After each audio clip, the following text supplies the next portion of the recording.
Hello, everybody, and welcome back. This is the 5th episode of the Real Estate Rabbit Hole. I'm a co-host. My name is Michael McGuire. I'm with Remax Advantage, and our other co-host is Dave Muir. He's with Prime Lending. Here's Dave.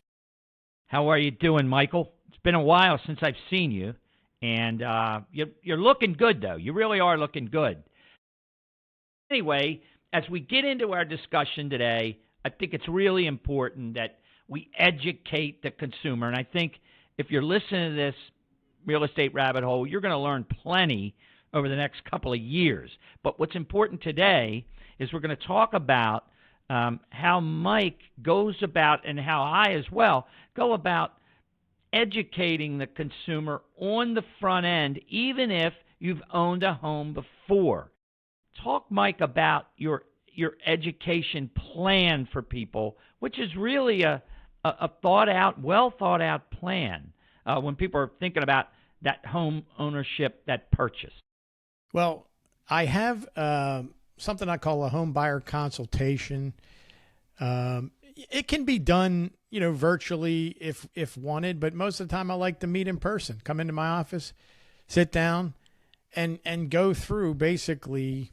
It's kind of a flow chart that we go through that talks about the processes and what comes first, second, third. And as you do that, you're learning about terms, you're learning about what happens if in this situation versus that. And the buyers, again, if they're new buyers or never bought a home before, they're usually their eyes are opened to kind of what they don't know. I mean, I think they come with questions, but sometimes I answer a lot of questions, but it might even bring up other questions that they didn't know they had. Try to explain them, the best I can. Again, some of these situations, it's going to depend what's happening for that person in the moment later on down the line. But what this home buyer consultation does is, again, it kind of lays out a path and again, gives them a lot of definitions and what to expect as you go along in the process, so that they're not just blindly loyal or blindly trusting. I mean, it's great to have trust in your agent. You should, but not to the point of, well, we don't really know what happened, but somehow we got this house. Exactly, which we sometimes hear people say. Exactly. Talk, Mike, about during the seminar that you put together, talk about the contingency aspects of a sale and how many there are in just an individual sale of a piece of real estate. Thanks, Dave. I mean, in our last episode, we talked a lot about financing. And we only touched on it because there's a lot of different types of financing, and financing is one type of contingency that goes into a contract. And basically contingencies can more likely they come from the buyer, or there are typically more contingencies that a buyer might put into a contract of sale, but there are some seller contingencies as well. And oftentimes, again, these things come up at, cocktail hour or party or something like that. And each situation can be different, and whether or not to use a contingency or not can be different. But there's contingencies obviously for financing. There's contingencies for inspections, and each one is, again, they're somewhat their own contingency. They come with time frames. You have to, your agent and you have to understand what those time frames are and what they mean. You don't want to go outside the lines of any particular time frame. Time is of the essence. That's a term you'll hear in real estate. So again, there's lots of different ones. I don't have them all listed that I'm going to name them, and everybody's situation is different, but typical are financing contingency, and different types of inspections. Again, depending on the house that you're interested in, you might use different inspections or want different inspections before you go into it. So Well, as I would think, when you're looking at a specific home, let's assume for a minute it's not on public water and sewer, then you're automatically going to default to a well and septic situation, and you may well want to have that inspected. So, and these are things that are over and above just the home inspection, correct? If I'm a buyer and I'm looking to buy a property and you recommend a home inspector who's going to go through the property, there's those other outside, if you will, inspections that still need to be done, right? Absolutely. And you mentioned the well and septic. A well and septic alone can increase the cost of inspections from being in the cost of inspections might be $500 or $600, for just some standard inspections. If you're doing well and septic on top of that, you're at least adding another $1,100, to it. So someone who wants to look at properties that are not on public water and sewer have to understand your inspection cost might be, in the $2,000 range when it's all said and done, versus someone who's looking at public water and sewer. And again, these vary based on the size of the house, the age of the house. But whether it's a townhouse or whether it's a single family home, I mean, obviously there's different prices for standard home inspections for those types of things. And no matter what, each inspection adds more money. So if you do lead paint testing, that adds more money. If you do mold testing, that adds more money. Termite's probably the best value out there because you're only usually spending like $55 to $75 on a termite inspection. Exactly. But one other thing, Dave, that in bringing up and talking about inspections somewhat too, is that when you're meeting or talking to an agent, and most people don't ask this question or get into this depth when they're trying to figure out who they want to work with. But when you work with me, I'm bringing with me trusted contractors, meaning whether it's inspectors or painters or electricians. Like I have a whole plethora of different people that I've worked with over the years. They do a great job at a fair price. They're not just randomly selected. So that aren't related to you, correct? Correct. I mean, and I say that kind of tongue in cheek, but if I'm a buyer, would you ever recommend that I accept an inspection report of any kind that a seller may provide me? What are your thoughts on that? Well, if a seller did an inspection in advance, I think it might come down to, like, my opinion might depend on, are we in a competitive situation versus not? It could even depend on, do I know the inspection company that did the inspection versus someone that I don't know?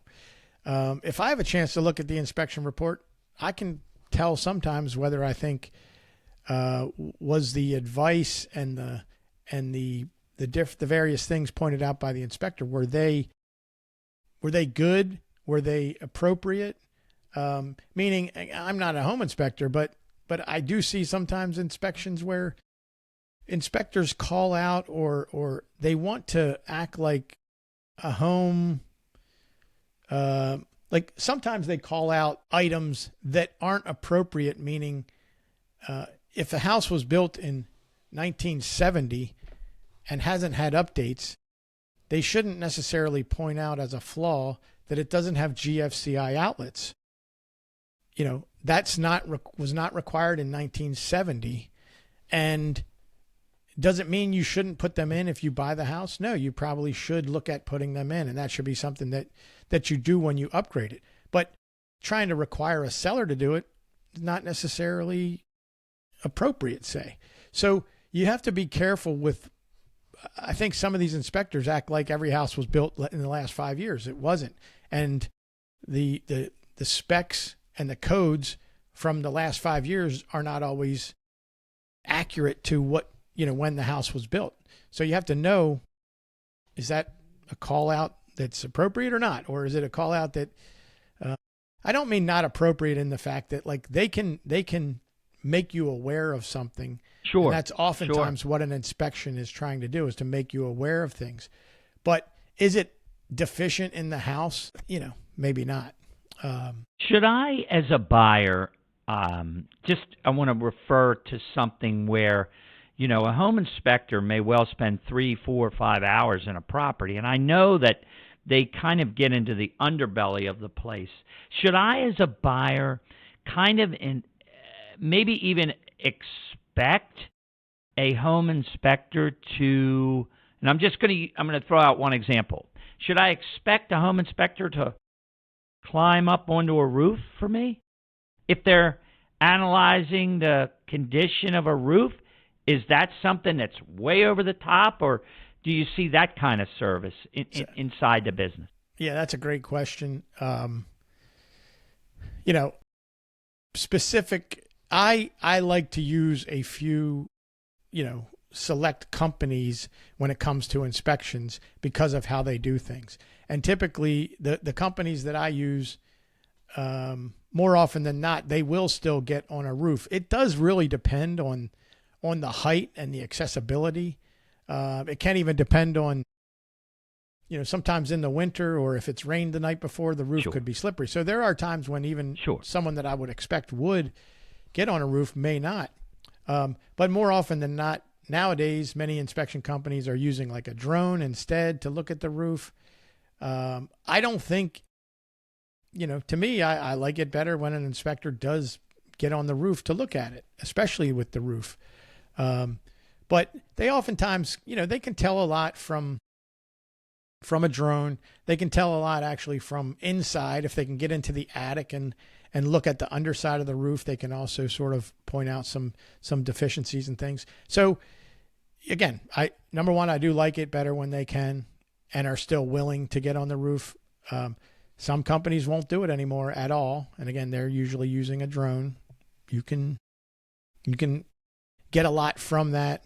And maybe, again, I don't want to, we're getting off a little bit as we do typically. And maybe one day we have a home inspector come and talk to us more specifically about these things. Sure. But these are questions for a buyer, right? When they're, these are major investments today, right? The pricing that we're talking about across the landscape for real estate today. So what a buyer should know is that, number one, it's the buyer's choice who they use for all of these services. So the buyer gets to pick the home inspector. The buyer gets to pick the termite. The buyer gets to pick all these inspectors. The buyer gets to pick the title company. Sure. Sure. It's all the choice of the buyer. No agent can say to you, I want you to use XYZ company, because that's ripe for maybe some impropriety or something like that. When it comes to inspections and other contractors, most times I find buyers don't know a home inspector. And I mean, what are they going to do? Randomly call, or start Googling home inspectors? Who knows who you could get? So I make a recommendation for inspectors that I know and inspectors that I know do a great job with regard to pointing things out. Without being fear mongers when it comes to it. You want to be aware of what you're doing. But again, it's the buyer's choice. But when you pick an agent, you oftentimes are relying on them to help you and guide you with not only home inspectors, but some of the other areas where you're going to need help as well. And so, that should factor in. And how do, you might ask the questions, how do you pick a home inspector? Why do you pick certain inspectors?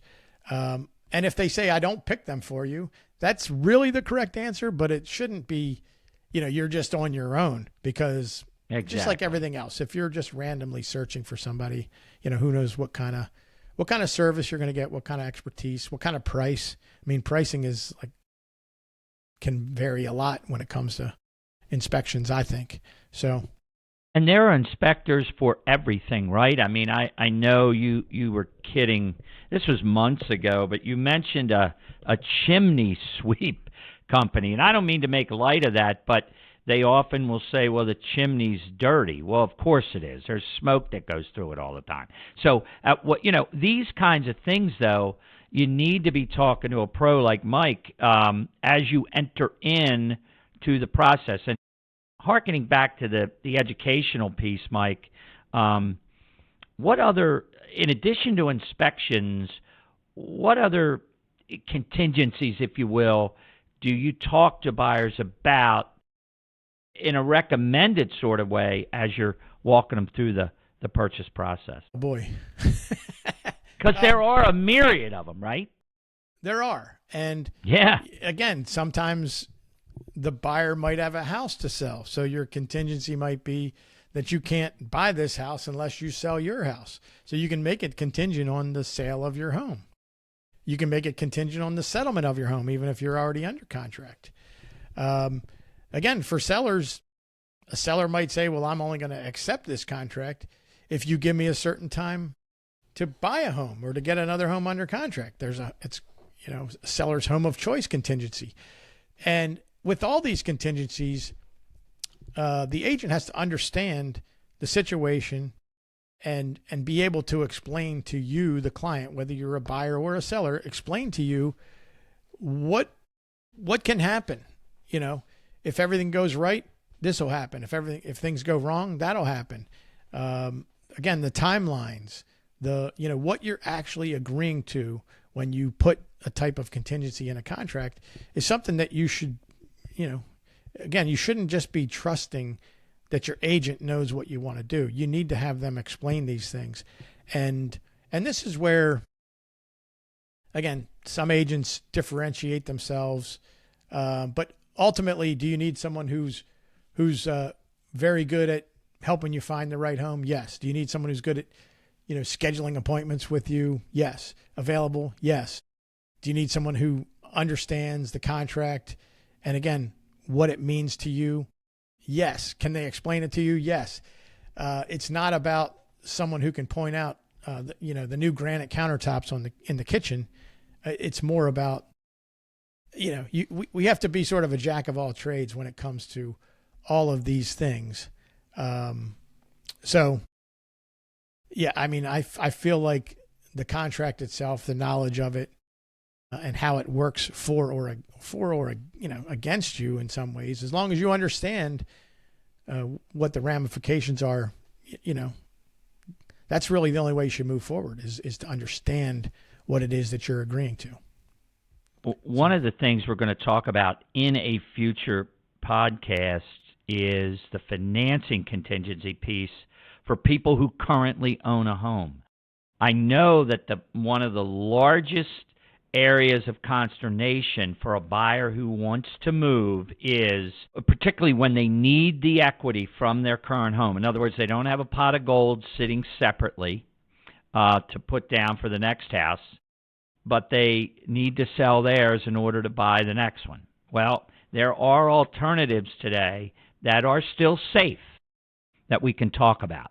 So we're going to talk about that, Mike, as we get into our next series, because I think, and a lot of people just throw out the term bridge loan, but there are different types now, even companies that will offer a backup contract to your sale while Mike still is marketing your home. So that's something we'll talk about on our, in the future here. Mike, you have anything else to add before we break it off? Just, we sort of like skirted on the edges of it. But again, if somebody is interested in just, without any obligation, if you want to sit down and go through my home buyer consultation, again, it will raise a lot of questions. It will answer a lot of questions. It usually takes, an hour to an hour and a half because again, as I sort of talk about certain situations and what can happen A, B, or C, again, it's all about trying to educate people. So you do make a little bit of a commitment to come sit with me. But again, I think in the end, most people leave thinking, wow, we learned a lot. We learned things we didn't know we needed to know. And we're more prepared going forward because, again, as we start to look at homes and you mention certain terms and things, they've heard it before, they understand what it means. So I strongly advise that, anybody who's thinking about buying a home, and again, sometimes, so you mentioned like it's not just first time buyers. I've had people who maybe bought a home years ago. One guy I'm thinking of in particular, he was out of the market for a while. I think he had gone back to renting. And when he came back around, we did the home buyer consultation. And even when we went to look at houses, he said to me, I really learned a lot, which was interesting because when you're working with a first-time buyer, they don't always know what they learned because right, they don't know what they don't know. Time. Sure, yeah. sure. But when exactly. you work with someone who's done it before with a different agent, and then they're seeing the differences in you, it makes an impact on them. So again, I offer that up. It's free, no obligation. Sit down, chat about your situations. Michael, it's been I think an educational window here today. I know that folks, when they call you, will get the honest skinny on what to be considering as they walk into this.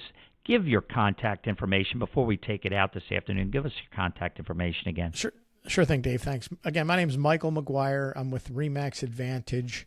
My phone number is 410-227-2483.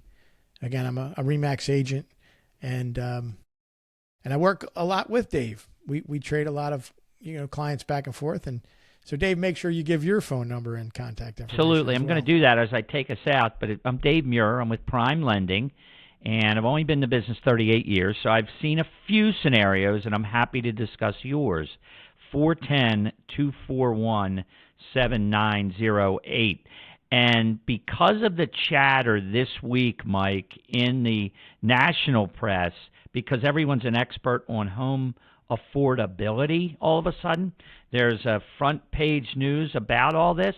So I say on our next podcast, if it's okay with you, I say we start to talk about these wild hair ideas that have been announced in the national press as maybes going forward for home financing. One of them being, are you ready? Are you sitting down a 50-year mortgage? Yeah, 50-year mortgage.